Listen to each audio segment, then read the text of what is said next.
Welcome to today's episode of An Interesting Case. If you're a returning viewer, welcome back. And if you're new, also welcome, and I hope you'll find the video interesting. If you do, please like the video and subscribe for more videos like it. Also, please be aware that if you want to read a written account of this case, the case is available in blog format, along with links to the source materials used at bylawhelp.com, An Interesting Case. In addition, I'd like to apologize for getting this video late. It was supposed to be out over a week ago, but that didn't happen for various reasons I won't bore you with. In any event, my apologies, and I will now attempt to go back to my schedule of releasing new material every 2 weeks. So the next video release should be 2 weeks after this one. Okay, so let's get into it. This is the interesting case of the dog and the D4Cs, or to use its correct legal name, the case of Thompson v. Thompson. It is the story of a married couple, Mr. Thompson and Mrs. Thompson, and their border collie, Charlie. When the couple separated, Mr. Thompson ended up keeping Charlie to live at his home, but a dispute ensued over ownership of the dog, and this led Mrs. Thompson to seek out the help of the court system. The case was decided in the British Columbia Supreme Court in 2005, but the story begins 5 years earlier. In 2000, Mr. and Mrs. Thompson were living together as a married couple in British Columbia. On a day in February of that year, the pair went to a pet store and came home with their new companion, Charlie the Border Collie. The couple and the dog then lived together in the same home until December 2003, when Mr. and Mrs. Thompson separated. After the separation, Charlie mostly lived in the home of Mr. Thompson, except for a brief visit where he stayed with Mrs. Thompson. At some point, a dispute developed between Mr. and Mrs. Thompson over who was the rightful owner of Charlie and who he should live with. It appears that it could not be resolved amicably, and Mrs. Thompson started a small claims lawsuit in the Provincial Court of British Columbia.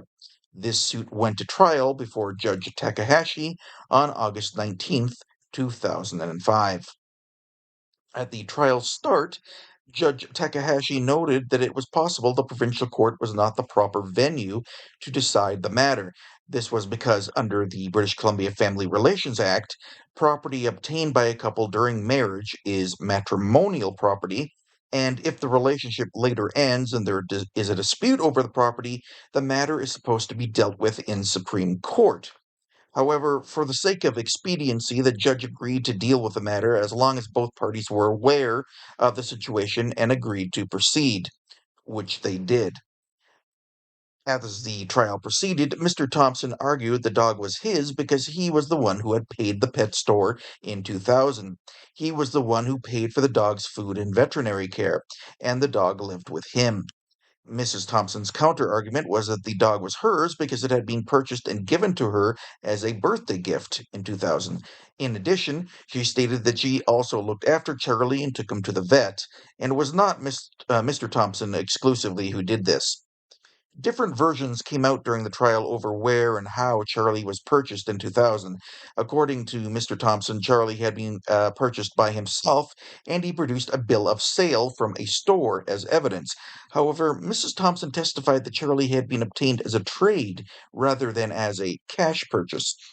You see, Mr. and Mrs. Thompson had operated a business together at the time and had offered the pet store some services from their business in exchange for the dog. In the cross-examination phase of the trial, each party received a chance to question and challenge each other on the testimony they had given.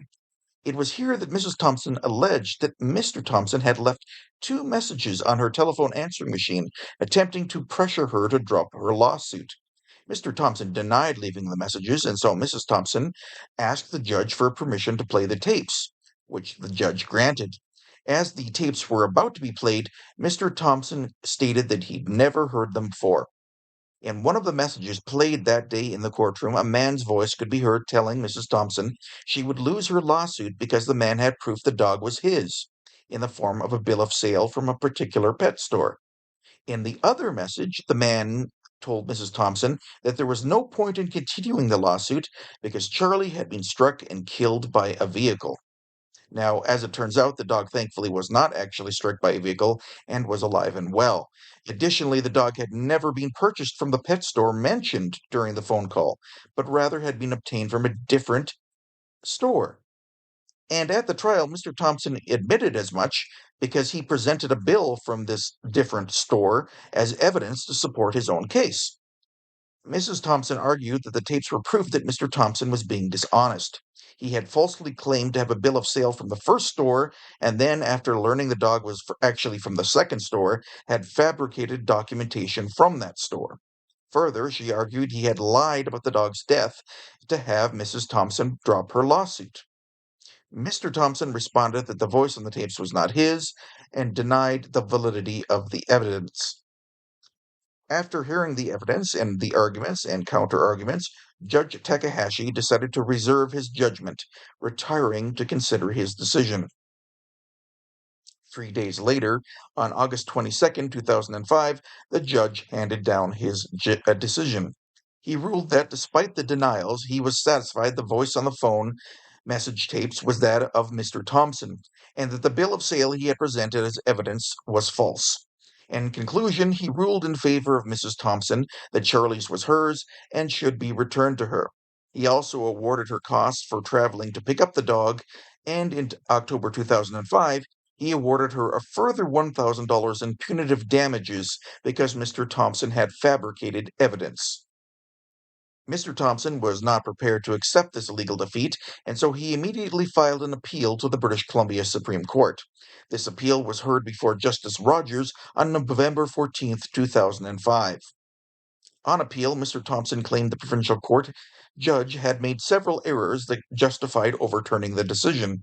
One of those alleged errors was that Judge Takahashi should not have allowed the audio tapes into evidence because they had not been disclosed to Mr. Thompson before the trial. Normally, in civil proceedings, each party is required to disclose its evidence to the other side in advance, to avoid a party being ambushed with surprise evidence they have not prepared for. There were some other arguments from Mr. Thompson as well, but that was probably the most consequential. In the end, Mr. Thompson's protests were not successful. With regards to his objection about the admission of the audio tapes, Justice Rogers ruled against Mr. Thompson and stated he should have objected to their admission at trial if he uh, had a problem with not receiving them before trial. The justice noted that Mr. Thompson knew he had the right to object to the admission of evidence because the judge had asked him earlier in the trial if he objected to some documents being admitted without prior disclosure. His other arguments on appeal were likewise not fruitful, and Justice Rogers dismissed Mr. Thompson's appeal and confirmed that Mrs. Thompson was the rightful owner of Charlie.